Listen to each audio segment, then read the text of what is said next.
Hi guys, good evening, good morning, good afternoon, wherever you are. I'm sorry for the late start. However, we are here now, and we are here with Cynthia Bryan. so her name.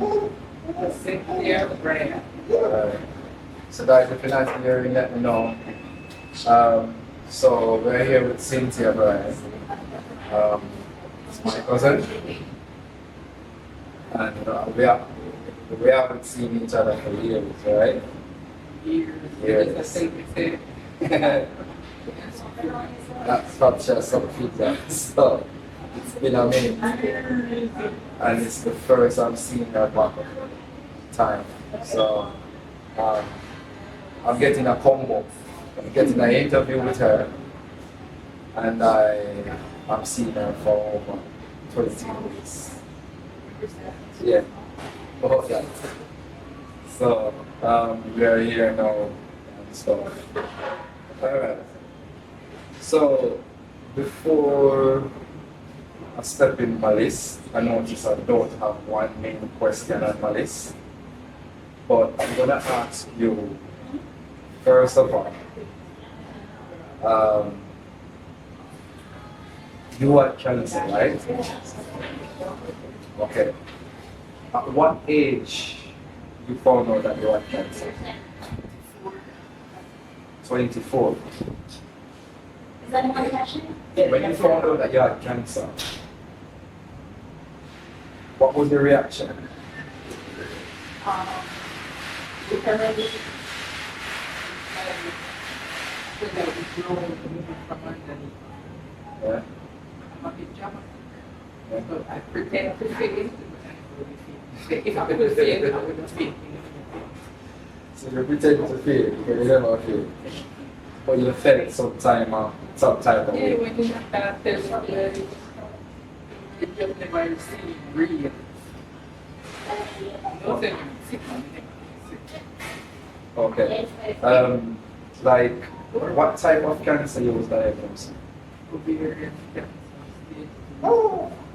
Ovarian cancer stage 3. You hear that, guys? She was diagnosed at the age of 24, ovarian cancer stage 3. They said stage 1 is something that you could say, alright, get my act together, work with it. But you found out at stage 4, 3. So, as I said, you was a bit dramatic, but it was something serious at that time. So, like, how did you find out that you had? When you diagnosed, what led you to reach the stage where you're going to the doctor? So, it was on Thursday. I was at home and I was feeling cramps. Like severe cramp in my belly. And in Jamaica, my sister told me that it's a sit down. I can make some tea. Okay, last time I did get cramps and then she made some tea and it feel better. So this time, cramp. And if you mean on chair, boom, I feel the pain. If somebody come here and squeeze me, Really feel the pain? And then, just severe cramps in my belly. And I went to the doctor, said that, oh, it could be fibroids. so the doctor said to you, it could be 5 months. Yes, something like that. And he was about to prescribe me if I could do a ultrasound, I didn't say the paperwork that I went to do the ultrasound.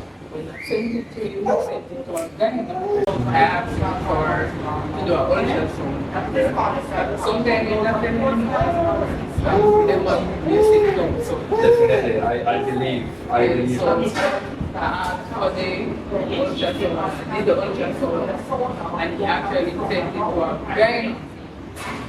When he sent it to the guy, they told me that this guy is very good, and he was one of the top guys in the orchard. So I might not get through anytime soon. Right. When he got the results, he actually called me the same day, and tell me if I have insurance. I said, no. And he said, okay, go to the Senate hospital. And he gave me a referral. That's there. So don't go to that. So when he told you, when he asked you about the insurance, he didn't say to you at this point you had cancer. Okay, fair enough. So what he did now, he sent me to the hospital and with the referral. They did whatever, and at this point I was having fever and anything that I eat, Yeah. I would throw it. Like I drank Pepsi and I threw Pepsi. Wow. So everything. So when I got to the doctor told me, not to worry, this is not cancer. I said, this is not cancer. And he said, because you have fever. So what does that mean? And he said that once you have fever, it means that there is an infection in your body. It's fighting cancer with fever. So of course, now I feel a little bit relieved, yes, because this top doctor told me that it's happening. And he's a top doctor. He's a top doctor, Yes. yes. So I got admitted and I had to do surgery. So I had to do surgery and remove all of my right ovary and a piece of my left ovary. And they said that they did some cleaning up. After the surgery, they said they're going to send it to a biopsy and they will let me know. So when the result came back, that's when they told me that So it was cancer. when they took out your ovary, so they removed your complete right ovary, and they took out a bits of the left ovaries. Yes. So what was the reason they said to you why you taking that out? Because there's 6 built up on it. So there's a build-up of cysts. Yes. So in your head, it's just cysts. So you wasn't thinking anything about cancer. You just I have remember cysts. that the doctor told me that it's not cancer because I have fever. Right. So- And he said cancer do not come with fever. Yes. So guys, this is why since my mom, I realized whenever you have certain kind of symptoms, it's best to visit more than one doctor. Because here she's saying that the doctor says cancer do not come with fever. So it's either this doctor wasn't clued up or maybe then cancer never come with fever. But I'm sure It changed, no? probably changed now. So if the authorities out there get to get this video, they can probably put that to the list. No, I think that, It should be on the list now. well, let me say, you understand. So after the doctor, I think that when you have cancer, you should not let anyone around you. You should not let anyone around you. I think it's a mind thing that you have to tell yourself that you're going to be it and listen to that. Because even when my result came back after I did the surgery, another doctor said that because my ovary was low, he said that I would not be able to have a baby. So, and there's a living proof. This is her son.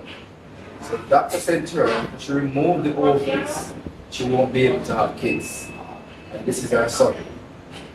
So when they said that to you, that you may not be able to have kids, what was your reaction? Because you was 24 and you wanted kids. Well, at the time, I never really wanted. You never wanted. Okay. Okay. But being who I am, she tell me that I can't really get the fever away. Because you know if you tell me you can't have something. Right. Better you make a decision. Yeah, so at the time, she told me that no, my spirit broken. So she can't listen to me. I wanted to make the decision on my own self. I'm not going to have any kids because I decided that. Because, you know, I'm saying this right. So, after that, after I finished that, I got, they had me over some days because my blood count was low. So that would have to be looking for they could let me know. What's wrong? What's wrong with you? That's it, it's you. Yes, that's it. You smell the family blood, yeah? Yeah. So when I went back to the hospital for consultation, because that's going to be chemo, but they said that they would send me to Montego Bay with an oncologist, and it seemed that I was going to say that fever and cancer. He said, "Alright, I'm going to let you go to Montego Bay, and in Montego Bay, you're going to meet with a cancer hospital." Okay? And he said to me, okay, so when you get there, I'm looking for a dummy guide. Dummy guy. Yes. So I said, what is that? What is that dummy guide? Because I asked a lot of questions. So I said, yeah, so what is a dummy guide? Just a guide how to do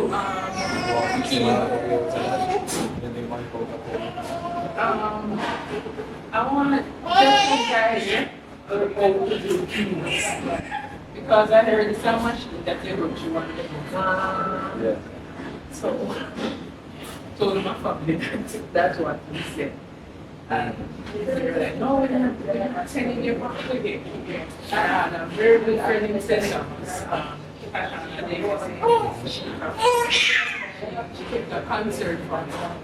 That was I think I remember that concert. Philip spoke to me about it. that was the first who was my chemo. Decided to be in Montego Bay with Dr. Williams.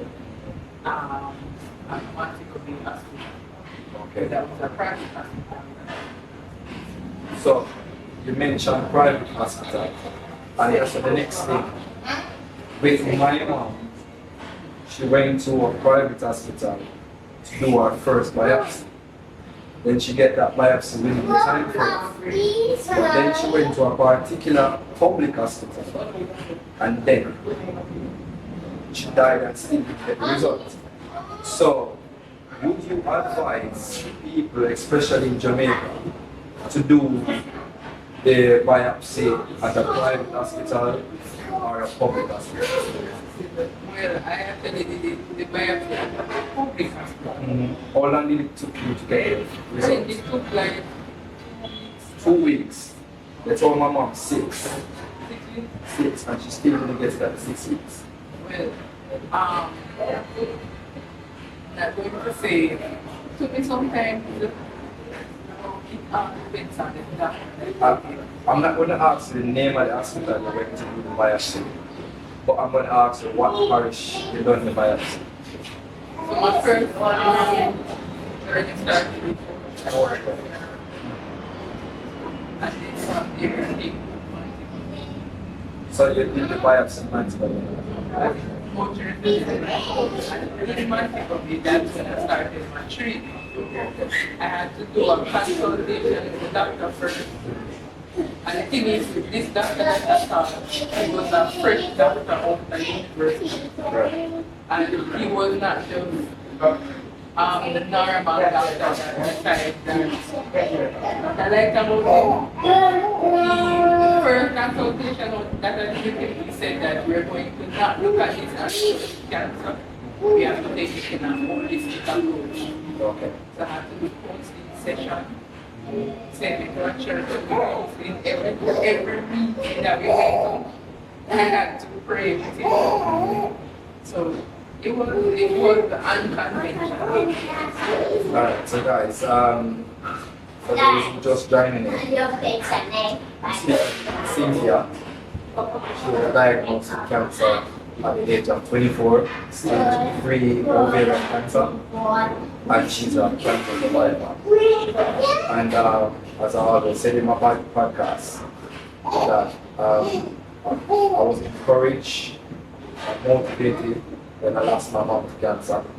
And I take up the initiative to do cancer podcasts to basically spread awareness of persons with cancer and persons who been affected in any way, shape or form. My goal is to basically raise funds to help those with cancer, those who are struggling to find money to do chemo and other cancer medications.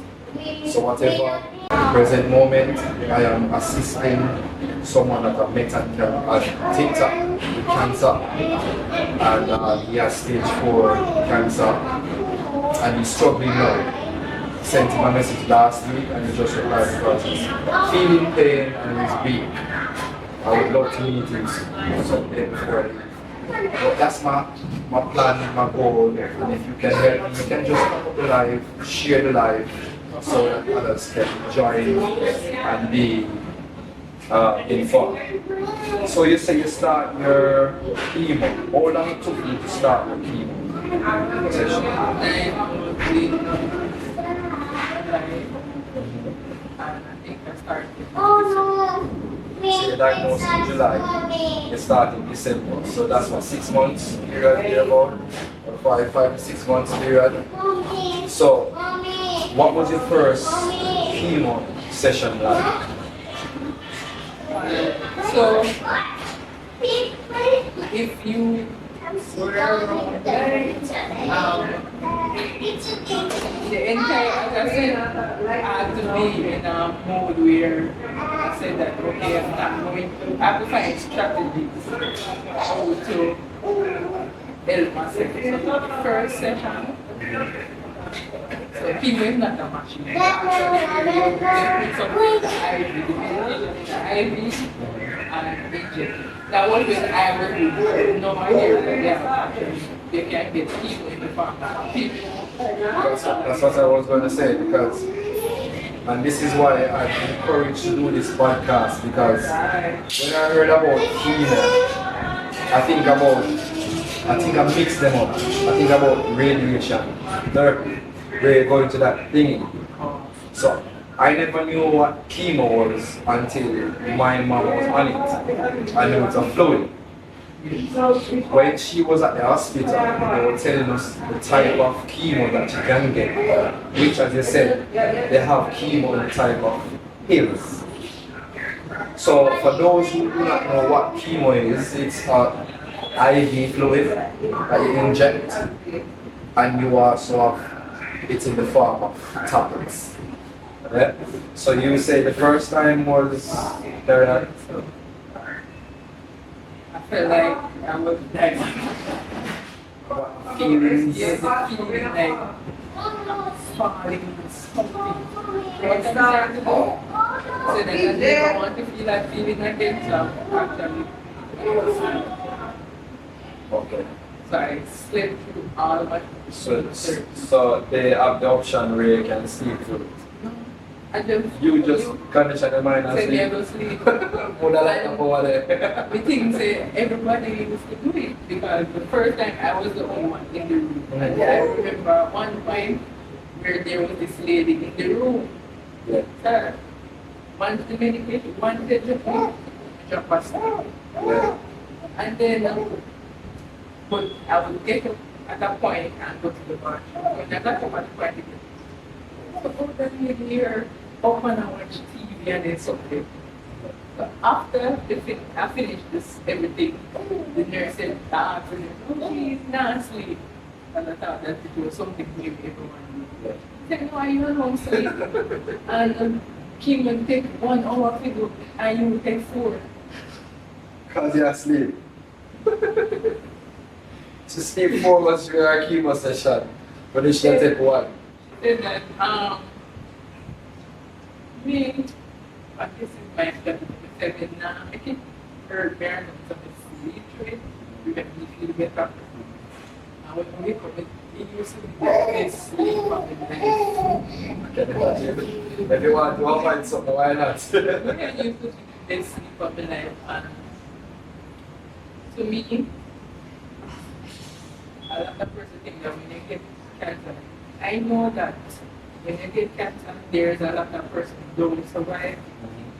But because I remember one time I was at a table with some teachers because during my chemo still work. So I was around the table with some teachers and they didn't know that I was doing chemo at the time. And they were there having a debate and saying, I would rather to have AIDS than to have cancer. So just imagine you are someone that has it, going through it, to hear our educators saying that, you know, it will demotivate that make you feel like, you know, I'm gonna have to make it Right. good. Me, I think for everybody that I would leave behind, me, I say, then I will come back to the world. Yeah. That this is what I'm telling myself. Right. And you see, when it comes down to if anybody has it, I think that friends and family they make a difference. Yeah, I would agree with you 100% because I can remember when my mom was in the hospital and we visited her. It would be like 1 or 2, most at the time was 3. And I can remember one night there was probably about 8 to 10 of us. And we were there at the bedside, we were laughing, we were giving jokes. It was the first at that point, since she'd been in the hospital, that she was actually laughing. And the following day when I went there, she said to me, I feel good to know that my family member was around me and yesterday I feel a little bit better. And at that point, she said to me she would like her church family members to come, which they never supported her. And so I think, as I said, when you're getting that support, it helps. So if people could support their family members with cancer or struggling and even on the lying bed, it could actually help lift the spirit, and that energy could basically revive them. It's because my first consultation, yeah, they put everyone, the doctors have so they had to take care. So you show gratitude to these people, you are grateful for these people. Because my sisters, they were there making every appointment she came with me. And I remember one, she had to travel, and I thought that it was selfish of me to think that she was there every appointment, but trust me, the day when she never came You home, feel disappointed. feel it. Yeah.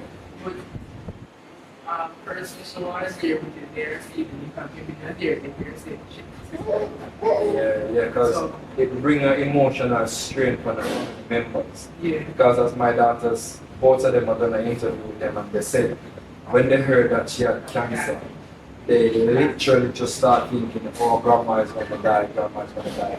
So it puts an emotional strain on the family and the friends. Yes, so It literally does. for her to get that opportunity to take a break, Yeah. it was good for her. Sure. Yes. Um, So- and then, sorry, Okay. my doctor told changed my diet. That was on my, that's on my list. So So now that you said it, you can just jump there. So like, what lifestyle changes did you make at that point in at time? that point in time, I had to eat 6 bananas and I think 12 Yeah. So that was the only time I cried. did he tell you what the benefits of the banana they offer? He was trying to get my body to be alkaline. Oh, okay. Okay. So Michael, if you're watching my live, which I doubt it you are, you could probably try these lifestyle changes to get your body alkaline. I think I knew about that because this doctor, I won't mention his name on the live, but he's now deceased. He was speaking about these things, how to eliminate HIV and cancer from your body. It's basically to alkaline your body. So, yeah, it's pretty much really it's good. So I have to change my diet. I have to drink like beetroot, sugar, oats, but the whole So what them call it, steel oats, the original, yeah. no milk, sugar. Everything is supposed to do like boil it and maybe only 2 minutes if I want to sleep. Okay. And then when they put me in bed, it never had to like fit me. So basically, dietary is a big problem to you then. Yes, I remember. So you should not eat that then. When there is something, this is what was different between I met a sweet little old lady, and every time I went around that lady, I would feel so beautiful because we used to travel together to do our checkup. Okay. So she had cancer as well? She had cancer. So I met her at the doctor, and the doctor said that you took me from Fuji and we could travel together. So we started to do that. And she started talking about her dad and why she but she said to me that when I'm cooking, I cook, I look up cooking and I use only to sweet meat and she said, what do you eating about everything. But I don't eat beef. Right. I try not to eat that. Red meat, yes. Yeah. And at one point I was eating boiled chicken. Okay. Yeah. But during treatment, everything that the doctor said I should eat, Yeah, eat. I eat. Okay. But it's when they clear me and said you could, that I start eating everything. So, even though you were cleared of cancer, was you worried at any point that it might come back? Yes, again, every birthday that I have, I cry. Why? To see the cookie and actually that it's when you have cancer, you're just like how when you get pregnant. Guys, when she had the cancer, she had to wear a mask because she was basically vulnerable and basically easy to catch any form of infection. Pink eye during my years were So she was basically whatever the name susceptible or susceptible, is that good? Yeah, to any form of infection. I remember they said that to my mom because at one point I was thinking to take my mom out to the hospital because she wasn't getting much treatment here and she wasn't happy. But because she had the infection in her lung, she had the cancer had affected her lungs. Yeah, she had cancer in her lung as well. She had it a few places. So when I wanted to take her out of the hospital, get the oxygen, but what they said to me, the reason why they advised me to keep her in was she is susceptible to catch any form of infection. So if she do catch infection, they can treat it right away. So you are telling me the same thing now that when you had it, you have to be careful. Okay.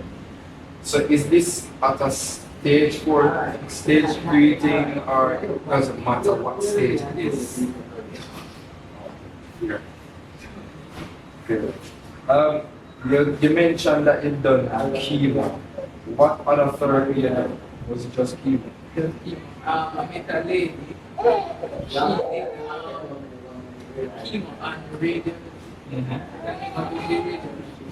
Okay. just to keep on. She said, she told me that she did the surgery somewhere in the one of those popular hospitals. Okay.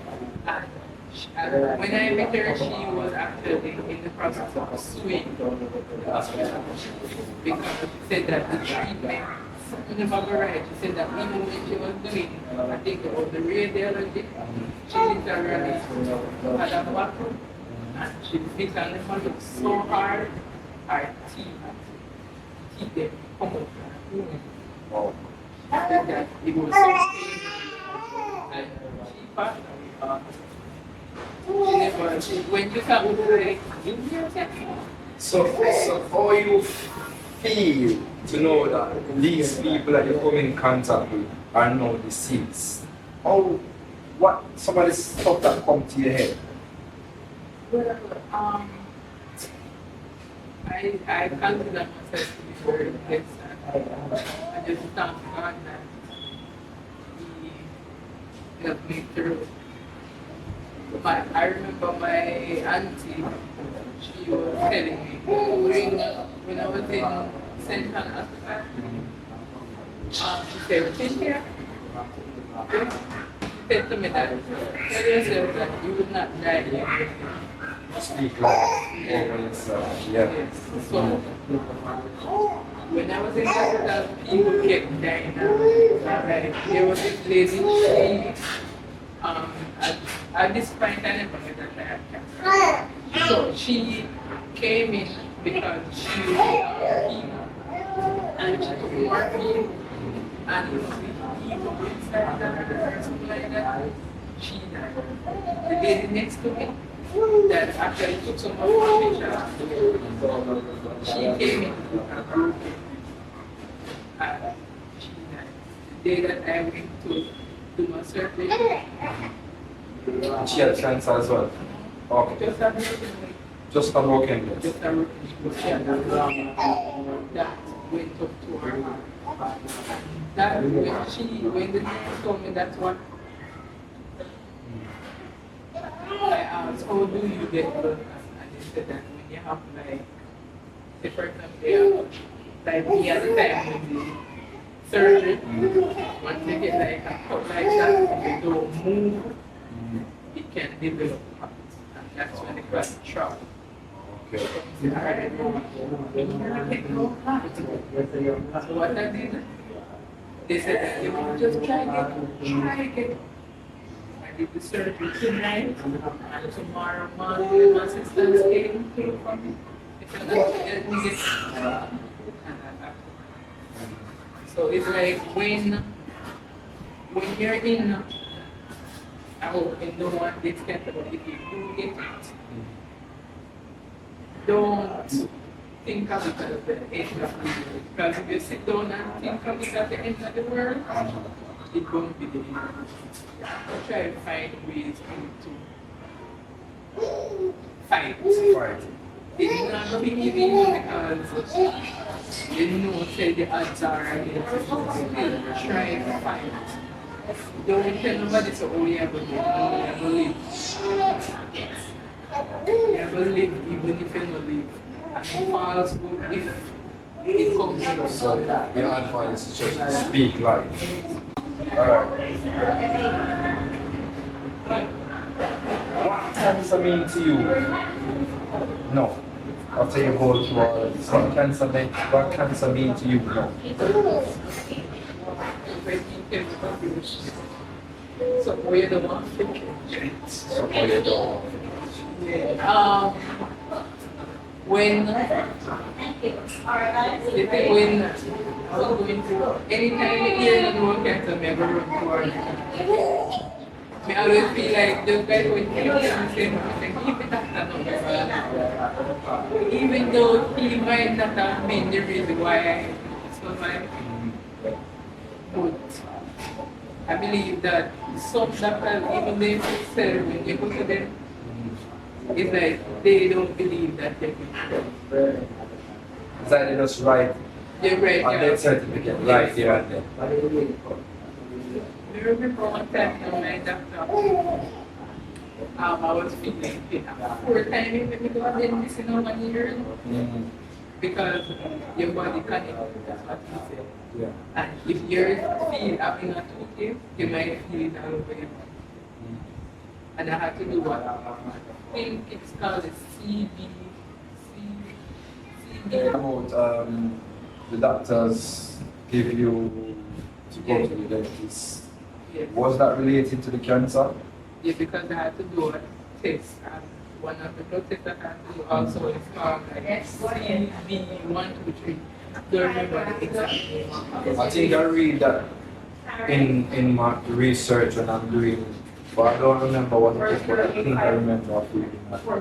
So this blood test, say for example, if it was at 70, it means like something not right. Yeah. So I would ask him that and try to save the dose. So what he did was to try to eliminate anything that was going on in my body to get that number to a normal. Okay. Are you in remission right now?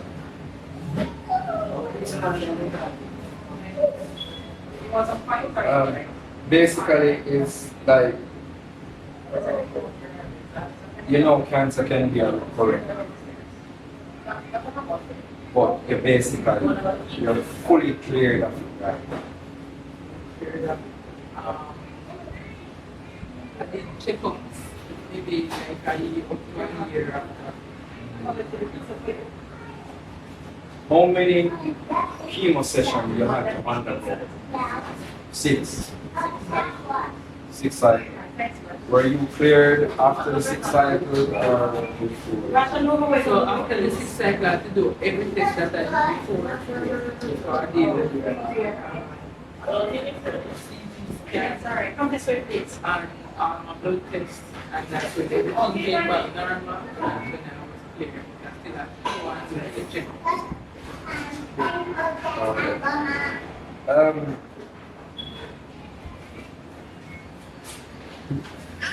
Do you think the medical profession could change their process of how to deal with cancer patients? That's kind of hard to answer because I never really got to go to a lot of doctors. Because one of only specific doctor that's Wait, don't. you feel like you're going all the time, you don't feel like I spoke to this guy, Michael. I can't stop talking about him. Jam _ iconic. He's now struggling with stage 4 cancer. And he was basically diagnosed at the age of 20, I think. And he's in his 30s. And the doctors that he kept going to, I think personally, that they wasn't doing anything much for it. Because it's even worse now. And he posted a video sometime in last month that he said he went to do chemo. He couldn't administer the chemo because his blood count was. And when I saw that, I got scared because that's what they said to my mom. Because they couldn't administer any form of medication because her blood count was low. And since then he couldn't do any chemo. He still can't do the chemo because he's now in a stage where he's in pain and he's spending more time in the bed. So where that is concerned, I think they are failing just like they failed my mom. Because I don't think they paid much attention to it. So in my head, like they basically just was taking his money. I think that not just the doctor, as doctors, some doctors, I feel like maybe they went in the profession to really help people and then after the money and everything, they change. Yeah. With an individual, I feel that if you feel something in your body is off, don't say, oh, it will get better. Go and do a checkup. Because sometimes, maybe, I don't know, I'm not a medical person, but I feel like with cancer, they are healthy, and we as individuals, we push it away. Say, oh, I just want to book in number or so. Go and doctor do some scanner or something, and then tell you, say, oh, you did right, I just want to know. Because maybe if we need to people and they are just and just a drink So tea. people tell you actually have that. Yes, just drink tea and you will feel better all the day because that get worse. So you said you was feeling some kind of pain inside your right side, yeah? What other symptoms you had apart from the pain? So you had fever and vomiting. Okay. And the doctor told you at first, oh, you don't have cancer because you don't come with fever. Okay. What advice would you give to, because we're going to wrap up, what advice would you give to persons that are having ovarian cancer? My advice is just try and believe anything the doctor said do it. If the doctor said, oh, for that, put on fat. Because you know, put on fat different. In that time, put on fat. So you mean if the doctor change your diets, Change. follow the doctor? Because the doctor didn't start eating chicken and just eat fish. Eat fish until you week. So then, after a while, when you do it, they can come back here and keep adding. So you just... Because I have a cousin now, she have brain tumor. And that is one of the things that she's going through now. She changed her diet. Each time she go to do her checkup, the doctor said, oh, as it advanced. So I was on Cynthia, she's a cancer survivor, she had stage 4 cancer. Maybe because the mother died of stage 4, but she had stage 3 cancer and she had survived it. One more thing, they said that when you have stage 1 cancer, once it advances over 2, it literally takes some other part in your body. Was that true?